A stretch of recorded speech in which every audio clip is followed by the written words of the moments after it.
So hello दोस्तों, welcome, स्वागत है आपके अपने YouTube channel Rajeev competitive class में। दोस्तों फाइनली बहुत गुड न्यूज़ निकल के आ चुकी है हमारे बीच की। आखिर आप लोग का जो है बीपीएससी टीआरई 4 का जो है नोटिफिकेशन जो है वो जारी कर दिया गया है। हमने आपको जो है शाम में करीब जो है 4-5 बजे जो है करीब जो हमने इन्फॉर्मेशन दिया था कि आप लोग का शाम तक नोटिफिकेशन जारी कर देगा और फाइनली नोटिफिकेशन आ चुका है। और अब अभ्यर्थियों के जो है मन में हजारों सवाल।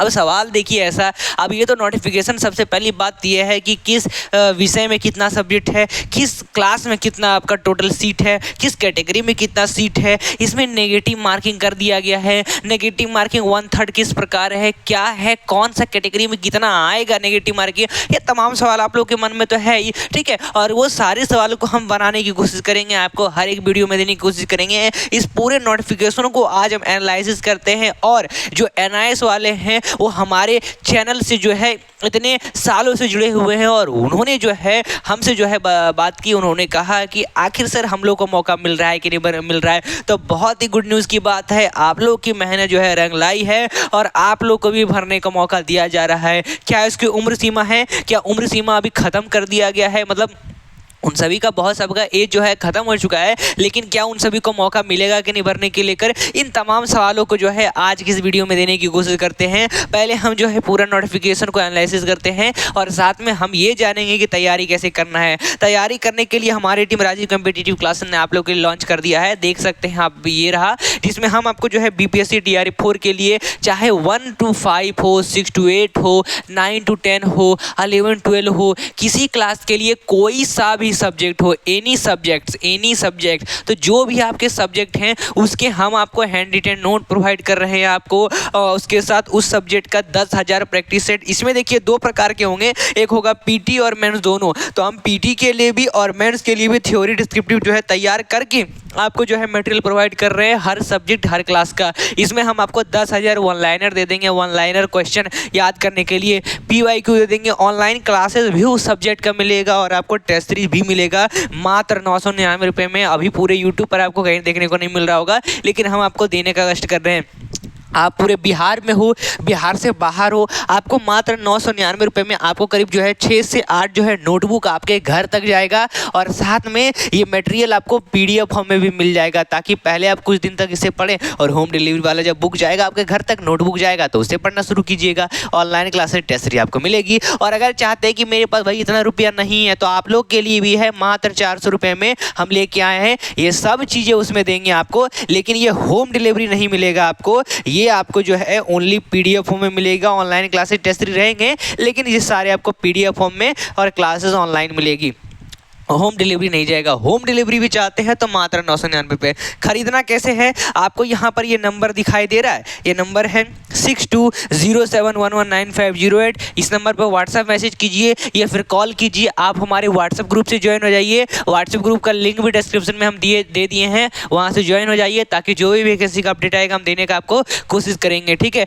और इस नंबर पर कॉल करके जब मन चाहे दिन भर में 100% गारंटी है कि उठेगा कॉल आपका और आपको ये मटेरियल मिलेंगे। आइए अब नोटिफिकेशन की ओर चलते हैं। तो हम जानते हैं आपकी बीपीएससी टीआरई को लेकर कहा गया है चतुर्थ चरण के जो विद्यालय अध्यापक भर्ती है टीआरई 4 है, उसके तहत शिक्षा विभाग बिहार के अंतर्गत विद्यालय अध्यापकों की कुल जो है 32,388 जो है पोस्ट जारी की गई है। और ये जो उम्मीदवार है जो ऑनलाइन आवेदन कब से करेंगे, इनके ऑफिशियल वेबसाइट पर जाके अप्लाई करेंगे। और आप लोग ध्यान दीजिएगा, 1 टाइम रजिस्ट्रेशन जो करके रखे हैं तो उनको अपना पासवर्ड ID याद रखना है। नहीं है आपके पास तो फॉरवर्ड करिएगा, मिल जाएगा आपको, हम बता देंगे आपको कैसे करना है। प्राथमिक विद्यालय 1 to 5 के लिए किस प्रकार कुल सीटें हैं, तो करीब 3,847 पद हैं, जिसमें जो है कैटेगरी वाइज इसमें देखिए 3 होते हैं, खासकर एक सामान्य जनरल में आता है 120 मार्क का पेपर रिजल्ट होने का, और 30 मार्क्स का तो लैंग्वेज पेपर है। पीटी मेंस का थोड़ा अलग पैटर्न किया गया है, इसमें बदलाव किए गए हैं। अब यहाँ पर देख लीजिए करीब जो है इसमें सामान्य में करीब जो है 1224 जो है यूआर कैटेगरी के सीट आते हैं, करीब 239 जो है आर्थिक रूप से कमजोर हैं, पिछड़ा वर्ग के लिए 237 है और उसमें 66 पर जो है बैकलॉग के लिए यानी करीब 303 पद है, और अत्यंत पिछड़ा वर्ग के लिए करीब 323 पद आ रहे हैं, ठीक है। SC के लिए करीब जो है 580 पोस्ट हैं, जिसमें 239 पद जो है बैकलॉग के, यानी मतलब ये नहीं कह रहा हूँ कि 580 580 में जो है 239 है। यहाँ पर 580 प्लस 239 यानी करीब 819 जो है पद जो है बैकलॉग के और प्लस आपके जो है नॉर्मल के आ रहे हैं, मतलब जनरल वालों के लिए। जनरल में जनरल सब्जेक्ट हुआ, ना कि जनरल कैटेगरी का। ये तो एसटी की बात हो रही है। और अगर एसटी की बात करें तो एसटी में जो है करीब जो है 38 सीट है, जिसमें 5 जो है बैकलॉग के लिए है और करीब जो है पिछड़े वर्गों के लिए 110 है उसमें महिलाओं के लिए, और उसमें 4 पद जो है बैकलॉग यानी 114 टोटल आते हैं। यानी करीब करीब समझ लीजिए कि करीब करीब जो है 3065 करीब पद आ रहे हैं। और उसमें जो है यहाँ पर जो है सारी चीज़ें दी गई है कि कितने जो है मेल के लिए हैं, कितने फीमेल के लिए हैं। अगर बात करें आरक्षित में फीमेल के लिए भी दिया गया 610। अगर बात करें आर्थिक रूप से कमजोर के लिए 117 जो पद है वो फीमेल के लिए है। पिछड़ा वर्ग के लिए 118 है। अत्यंत पिछड़ा के लिए 159 है। और अनुसूचित जाति में 288 आपके फीमेल के लिए आ रहे हैं। 18 आपका जो है अनुसूचित जाति जनजाति में 18 है। और पिछड़े वर्गों की महिलाओं के लिए भी आपको ये टोटल तो दी गई, यानी करीब जो है 1380 जो पद है ना वो फीमेल के लिए है। और 3065 जो पद जो आ रहे हैं वो किसके लिए आपके आ रहे हैं, तो ये सारे मेल के लिए हमको दिखाई देने को मिल रहा है। यानी करीब मिला कर करीब जो है 3847 पद निकल के आ रही है। ये पूरा तरह से जो है रखा गया है। इसमें और भी सीटें हैं, जैसे देख लो जो वीआई हो गए, यानी जो दिव्यांग कैटेगरी में आते हैं उनके लिए 27 पोस्ट आ रहा है। दृष्टिवादी जिनको दिखता नहीं है, मूक बधिर डीडी जो है 27 पोस्ट है। अस्थिर दिव्यांग हैं 25 पोस्ट है। मनोविकार है तो उनके लिए 25, और पौत पोती सेना सेनानी के 53 हैं। और ट्रांसजेंडर के भी 3 पद आ रहे हैं। तो इस प्रकार जो है ना आप इन सभी को डिवाइड कर लीजिएगा। ये नोटिफिकेशन आप हमारे ग्रुप से डाउनलोड कर सकते हैं, ग्रुप में ज्वाइन है, ठीक है। तो ये सारे के सारे सीटें आपको यहाँ पर दे दी गई है। कुल आपको जो है करीब यहाँ पर बता दिया गया है। वही बात कर लेते हैं इनके वेतन की, तो शुरुआती आपको करीब 25,000 प्रति महीना मिलेगा सरकार के द्वारा। और बात करें तो 6 to 8 के लिए पदों की 8,563 पद शुरू है। और ये रहे उसके कैटेगरी वाइज सीट, आप इसको देख सकते हो। वीडियो लंबा हो जाएगा इसलिए जो है हम आगे बढ़ाते हैं, और आप जो है आराम से इसको जो है देख लीजिएगा। तैयारी करना है कॉल कर लीजिए। आगे बढ़ते हैं। यहाँ पर हमको देखने को मिल रहा है किसके लिए, तो 9-10 के लिए, 9-10 के लिए। और 6 to 8 में स्टार्टिंग वेतन जो है 28,000 से है। 9-10 में करीब जो है कुल पोस्ट जो है 3,887 पद है। और ये रहे उसके कैटेगरी वाइज कैटेगरी जो है, और सब्जेक्ट वाइज सब्जेक्ट। हिंदी में कुल कितना पोस्ट है, अगर बात कर लेते हैं अंग्रेजी में कुल कितना पोस्ट है, विज्ञान में कुल कितना पोस्ट है, गणित में कितना सभी में आपको यहाँ पर देखने को मिल रहा है। तो आप इसको जो है आराम से डाउनलोड करके देख सकते हैं, क्योंकि भाई काफ़ी लंबा पेज में नोटिफिकेशन आप लोग को देखने को मिल रहा है। और वेतन जो है 31,000 से शुरू है। और अगर बात करें तो हमारे 11-12 के लिए इसमें सबसे ज़्यादा सीट है, करीब 16,101 पद। जंतु विज्ञान, वनस्पति विज्ञान, रसायन शास्त्र, गणित, भौतिकी, ये सब में सीटें निकल के आई है। तो इनको भी आप आराम से देख पाएंगे। चलिए दोस्तों, तो मैंने आपको ये सारी चीज़ें बता दी है, ये आपको जो है दे दिया गया। और साथ ही एक और याद रखिएगा कि लैंग्वेज में जैसे मैथिली हो गया, तो मैथिली को भी इसके अंदर जो है इंक्लूड किया गया है, ठीक है। बाकी बात कर लेते हैं आगे हम अपने डिटेल की। तो सबसे पहले इसमें जो है योग्यता क्या क्या मांगा जा रहा है, भाई योग्यता यही है। क्या है योग्यता, तो योग्यता ये है कि आपको भारतीय नागरिक होना चाहिए। मतलब समझिए कि आपको भारतीय नागरिक यानी डोमिसाइल नीति इसमें जो है लागू नहीं होने वाला है। क्या ये सत्य बात है? भारतीय तो रहना ही जरूरी है, और बिहार के निवासी है, और साथ में पूरे भारतवर्ष के लोग जो है इसमें क्या अप्लाई कर पाएंगे, जो करके रखे हैं कोर्स, ठीक है। तो यहाँ तक कहा गया है डोमिसाइल नीति को लेकर, क्या डोमिसाइल नीति लागू होगी या नहीं होगी, ये सब दी गई है इसमें। और कहता है विद्यालय अध्यापक के पद हेतु राष्ट्रीय अध्यापक शिक्षा परिषद द्वारा समय समय पर निर्धारित शैक्षणिक और प्रशैक्षणिक योग्यता धारित करता हो, तो विशेष विद्यालय अध्यापक के लिए अर्हता भारतीय प्रवास परिषद के अनुरूप अनुमान्य होगा, ये कह दिया गया है। कहता है राज्य सरकार अथवा केंद्र सरकार द्वारा समय समय पर आहूत शिक्षक पात्रता परीक्षा में उत्तीर्ण होना यथा है। यानी 1 to 5 के लिए पेपर 1 सीटेट या बीटेट होने चाहिए। वही अगर 6 to 8 के लिए सीटेट पेपर 2 या फिर बीटेट पेपर 2 होना चाहिए। 9-10 के लिए स्टेट पेपर 1 और स्टेट पेपर 2 होने चाहिए। 11-12 के लिए भी आपको दी गई है। तो ये सारी चीज़ें जो है आपको दी गई है। अब देखिए, ध्यान दीजिएगा, हमारे बीच जो है यहाँ पर निकल के आया है 17 तारीख से जो है फॉर्म भराना शुरू होने जा रहा है। अब तो 17 तारीख तो बीत चुका है, फॉर्म भराना शुरू हुआ है। यहाँ पर कहा जा रहा है स्टेट पेपर को लेकर। अब स्टेट वाले को फॉर्म भरेगा, एग्जाम लेगा तो क्या वो TRE 4 में भर पाएंगे? देखिए यहाँ पर कहा गया है वैसे व्यक्ति जो शैक्षणिक योग्यता धारित करते हो एवं शिक्षण प्रशिक्षण पूरा कर लिए हो तथा माध्यमिक शिक्षा पात्रता परीक्षा स्टेट 2026 में सम्मिलित होने वाले हैं, वे भी विद्यालय अध्यापक के पद पर नियुक्ति हेतु आवेदन दे सकेंगे। वरस्ते उन्हें प्रारंभिक परीक्षा से पूर्व माध्यमिक शिक्षा पात्रता परीक्षा स्टेट 2026 उत्तीर्ण होना आवश्यक है और माध्यमिक पात्रता परीक्षा स्टेट 2026 उत्तीर्ण नहीं होने की स्थिति में प्रारंभिक परीक्षा हेतु एडमिट कार्ड जारी नहीं किया जाएगा। यानी उन्हें ऐसी परीक्षा में भाग लेने का प्रमाण यथा एडमिट कार्ड एवं प्रशिक्षण सहित माध्यमिक शिक्षा पात्रता परीक्षा स्टेट 2026 संबंधी सभी आवश्यक प्रमाण पत्र की मूल प्रति आयोग के द्वारा सत्यापन हेतु मांगे जाने पर समय उपलब्ध कराना होगा। इस प्रकार ये सेल्फ क्या कहते हैं डिक्लेरेशन होता है। मैंने ग्रुप में कॉल करके हजारों सब अभ्यर्थियों को बोला था कि जो है आप अगर अपेयरिंग वाले हैं तो अप्लाई कर सकते हैं, लेकिन अभी अभ्यर्थी ने जो है नहीं माना। नहीं सर आप गलत कर रहे, गलत ऐसा कर रहे, 2026 में भरने नहीं दिया था, रिजल्ट हुआ था मेरा दोस्त को, पास ही नहीं किया तो रिजल्ट कैसे होगा? ठीक है, तो तब के टाइम में कुछ और नियम थे, अभी के टाइम में कुछ और नियम है। कह दिया गया है अगर अपेयरिंग वाले हैं तो भर सकते हैं। अभी अब ये स्टेट पेपर का एग्जाम आ रहा है, नोटिफिकेशन आएगा, अप्लाई करेंगे, रिजल्ट जो बहुत ही जल्द जारी करेगा इसका, और उसके बाद जो है आप लोगों को टाइम मिलेगा फॉर्म भरने के लिए। आप लोग अप्लाई करेंगे प्रॉपर नोटिफिकेशन के डॉक्यूमेंट के हिसाब के साथ, और फिर जो है आप लोग इसके लिए एग्जाम दे पाएंगे, मतलब क्या कर सकते हैं, रिजल्ट हो पाएगा आपका। तो बहुत अच्छी बात है आप लोग के लिए। यहाँ पर जो है कितना % लाना चाहिए वो भी आपको बता देता है इसमें, ठीक है।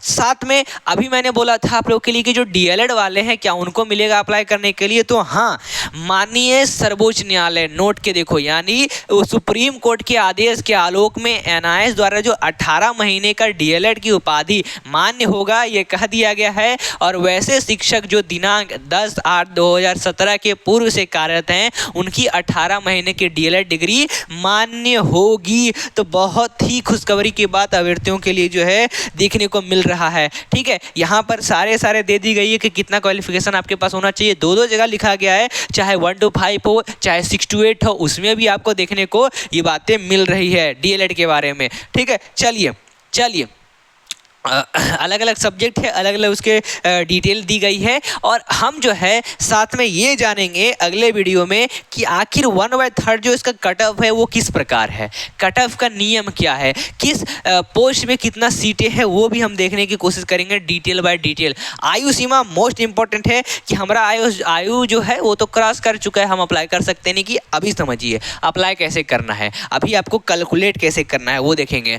आयु सीमा सभी पदों के लिए जो न्यूनतम जो है उम्र सीमा कब निर्धारित किया गया है? 1 तारीख 8वां महीना और 2026 यानी 1 अगस्त से माना गया है। और अगर प्रशासनिक सुधार बिहार के दिनांक पात्रांक 212 दिनांक 23/1/2006 के आलोक में सभी पद अधिकतम उम्र जो है करीब 1/8/2024 होंगे, लेकिन ये उनके लिए है जो क्रमिक एवं प्रशासनिक सुधार विभाग से आते हैं।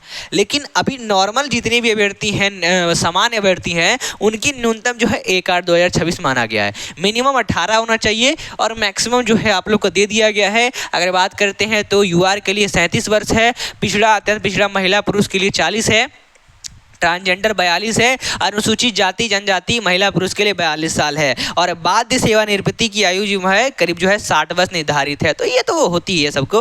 तो देखिए अब कैलकुलेट कैसे करना है, अभी मैंने क्या किया, यहाँ पर जो है ओपन किया गूगल को, और गूगल में जाके आपको क्या कर लेना है, सर्च कर लेना है एज कैलकुलेटर। कैसे आपको कैलकुलेट करना है मैं बता देता हूँ। एज कैलकुलेटर जैसे आपने सर्च किया आपको वेबसाइट दिख रहा है ये ऊपर वाला, तो इसको आप ओपन कर लीजिए, ठीक है। सो ओपन करने के बाद ये आपको बहुत ही सुंदर वे में दिखने को मिल रहा होगा ये चीज़ें। यहाँ पर आपको बताता है modify the value and click the calculator button to use. अब यहाँ पर कैलकुलेट करने के लिए क्या करना है, डेट ऑफ बर्थ देना है। मान लीजिए आपका डेट ऑफ बर्थ जो भी है तो यहाँ पर महीना दीजिएगा, मई जनवरी जून, कब जन्मे। मान लीजिए कि आपने जन्मा जनवरी में और आपका जो है डेट कब है, 18 तारीख है, और आप कौन से साल में जन्मे, तो आप जन्मे करीब जो है 1900 ले लेते हैं, मान लो करीब जो है मान लेते हैं कि आप क्या कह सकते हैं, अगर 80 में जन्मे, ठीक है, मान लेते हैं 1980 में जन्मे, और अब क्या कर रहा है, कैलकुलेट कैसे करना है आपको, एज ऑफ डेट से। तो एज ऑफ डेट हमें क्या कहा गया है, 1/8/2026, यानी 1 तारीख होगा तो 18 से हम 1 ले आएंगे, 1 ये हो गया, और 8 यानी अगस्त है तो अगस्त को अगस्त में रहने दे देते हैं, और 2026 को 2026 रहने देते हैं। अब ये एक प्रकार का आपका ऊपर डेट ऑफ बर्थ और नीचे age at the date of, तो ये कैलकुलेट करना है। कैलकुलेट पर जैसे क्लिक किए आपको बता देगा कि आप कितने साल के हो। आप हो करीब 46 साल के, 6 महीने के, 14 दिन के, या फिर अगर महीना में देखें तो 558 महीना आता है, लेकिन हमको साल देखना है। 46 साल अप्लाई करने को है नहीं है भाई। अच्छा, तो हम क्या करते हैं, फिर से हम कैलकुलेट कर लेते हैं। मान लो कि हम 1984 में नहीं, 1980 में नहीं जन्मे, हम जो है 1900 करीब जो है कब जन्मे, तो हम मान लेते हैं 1990 में जन्मे, ठीक है। और अब कैलकुलेट कीजिए, अब आ रहे हैं आप 36 साल 6 महीने 14 दिन के। तो इस प्रकार आप पात्र है, इस प्रकार आप अपना क्वालिफिकेशन एज जो है कैलकुलेट कर पाएंगे कि आप पात्र है कि नहीं, ठीक है। और एक बार आप जो है सेटिस्फेक्शन आप ले सकते हैं इससे। बाकी आप सारी डिटेल हमने इस वीडियो में जान ली है। इसमें नेगेटिव मार्किंग 1/3 रहेगा, उसको भी हम जो है जानने की कोशिश करेंगे। यहाँ पर आपको देखने को मिलता है, कहा गया है कि पीटी और मेंस कैसा होगा, तो भाई देख लीजिए यहाँ पर जो है परीक्षा जो होगी पीटी की प्रारंभिक प्रतियोगिता परीक्षा सामान्य अध्ययन विषय की होगी, जिसके सभी प्रश्न ऑब्जेक्टिव होंगे। परीक्षा की अवधि 2 घंटे की होगी और कुल अंक 150 के होंगे। प्रत्येक प्रश्न 1 अंक का होगा और प्रश्नवार बहुविकल्पिक उत्तरों में से प्रश्नवार किसी एक उत्तर का चयन अपेक्षित है। यानी प्रारंभिक परीक्षा में गलत उत्तर के लिए नकारात्मक नेगेटिव मार्किंग किया जाएगा, ये पहली बार लाया गया है। और प्रत्येक गलत उत्तरों के लिए 1/3 1/3 नेगेटिव मार्किंग हो। यानी अभी करीब जो है 580 करीब आपके पीआरटी में पोस्ट देखने को मिल रहा है जनरल वालों के लिए, सामान्य सब्जेक्ट वालों के लिए। लेकिन टीआरई 1 की बात करें 44-45 हज़ार था तब के टाइम में जो है, तो जल्दी सबको रिजल्ट निकालना था। लेकिन अब सीटें इतना कम है और हज़ारों लाखों अभ्यर्थी हैं अप्लाई करने के लिए, तो उनके लिए तो ये रहेगा ही। तो 1/3 नेगेटिव मार्किंग है, यानी प्रत्येक प्रश्न के लिए 5 विकल्प होंगे, ABCD प्रदान किए जाएंगे और अभ्यर्थी को एक सही उत्तर ABC या फिर D में एक विकल्प का चयन करना है। यदि अभ्यर्थी का प्रश्न का उत्तर नहीं देना है तो वो विकल्प ई का चयन करना अनिवार्य होगा। समझे? कहने का मतलब ये है कि मान लो कि आप क्या कर रहे हैं भाई, एक सवाल पढ़े आपने, कोई जो है मान लीजिए कि ये जो है कौन सी लिपि में लिखा गया है। अब आपको नहीं लिपि पता है, वो आप नहीं पढ़े कभी उसको, तो आप क्या करिएगा, आप जैसे नॉर्मल पहले करते नेगेटिव मार्किंग के लिए आप लोग नहीं लगाते थे सवाल को। नेगेटिव मार्किंग है, भले मेरा कट जाएगा। अगर हम जो है मान लीजिए कि 1/3 है, अब जो है हमने क्या किया, हमने मान लो कि 3 गलत किया, 1 सही कर दिया, 1 आंसर गलत हो जाएगा, तो आप छोड़ देते थे आंसर। लेकिन आपको वो सवाल को छोड़ना नहीं, उसमें भी जो है ई को रंग देना है। तो आदमी समझेगा ई यानी छोड़ा गया, और ये ई करना ही पड़ेगा आपको। तो ये हमेशा ध्यान में रख के चलना है आपको, ठीक है। यानी एक प्रकार का वो अनआंसर्ड हो जाएगा। तो ये सारी चीज़ें दी गई है। परीक्षा का महज क्या है, पीटी के लिए मात्र जांच के लिए कि आपकी जो है सही तरीका है कि नहीं, सही बुद्धि है कि नहीं, आप किस प्रकार एग्जाम दे पाएंगे। अभी जो है करीब जो है टीआरई 3-2 की बात करें, इतनी कह सकते हैं ऐसे अभ्यर्थी लिए गए जिनको OMR ठीक से रंगना नहीं आता। इतनी गलतियां OMR में की गई, ठीक है। अब जो पढ़े लिखे ज़्यादा NIS की बात कर ले तो NIS वाले अभ्यर्थी सब पढ़े लिखे, उन सभी का कोर्स किया 18 महीने तक। अब जो रेगुलर से किए वो तो घर बैठे आराम से किए पैसा देकर, ठीक है। तो उनको उतना अच्छा से नॉलेज नहीं, OMR सीट को भरने का नॉलेज नहीं। अब हर अभ्यर्थी नहीं, लेकिन ऐसे बहुत सारे अभ्यर्थी जो गलती किए थे उनको फिर से जो है निकाला गया और फिर से उनको जो है सही से बुला कर भरवाया गया। तो समझ सकते हैं ऐसे लोगों को जो है जाँच करवाने के लिए किया गया है। फिर ये जो इस परीक्षा का जो है प्रारंभिक परीक्षा में सामान्य ज्ञान, राष्ट्रीय अंतर्राष्ट्रीय महत्व की समसामयिक घटनाएं यानी करंट अफेयर और भारत का इतिहास, बिहार के इतिहास की प्रमुख विशेषता, भूगोल, बिहार के प्रमुख भौगोलिक प्रभाग तथा यहाँ की महत्वपूर्ण नदियाँ, भारत की राज्य व्यवस्था, आर्थिक व्यवस्था, आज़ादी के पश्चात बिहार की अर्थव्यवस्था की ये सारी चीज़ें, भारतीय राष्ट्रीय आंदोलन, इसमें बिहार का योगदान एवं समान मानसिक योग्यता को जाँच वाले प्रश्न होंगे, यानी रीजनिंग से भी सवाल रह जाएंगे। तो ये चीज़ें आपको इसमें दी गई है। और मेंस में जो है आपकी सब्जेक्ट से सवाल रहेंगे। तो ये तमाम चीज़ें आपको हम बता देने की कोशिश कर रहे हैं, ठीक है।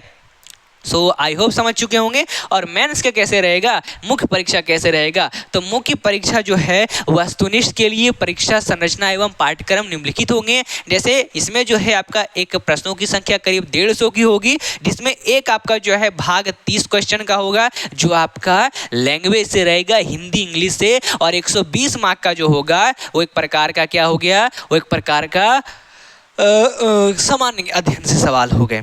अब जो है इसमें पीटी लिया जा रहा है आपको पास कराने के लिए, और इसमें भी जो है आपके एक लैंग्वेज और आपके 120 लिए जा रहे हैं। तो लैंग्वेज में 2 भाग होंगे, भाग 1 भाग 2 होगा, जिसमें जो है भाग 1 जो है भाषा अर्हता के लिए अंग्रेजी, हिंदी या उर्दू का रहेगा सवाल या बांग्ला का रहेगा सवाल, और इसमें कम से कम जो है 30% लाना अनिवार्य है। और पेपर 2 जो हो गया उसके लिए प्राथमिक में गणित, मानसिक क्षमता, समान जागरूकता, सामान्य विज्ञान, सामाजिक विज्ञान, भारतीय राष्ट्रीय आंदोलन, भूगोल, पर्यावरण शामिल होंगे, और उपरोक्त SCERT NCERT से संबंधित प्रश्न ही होंगे।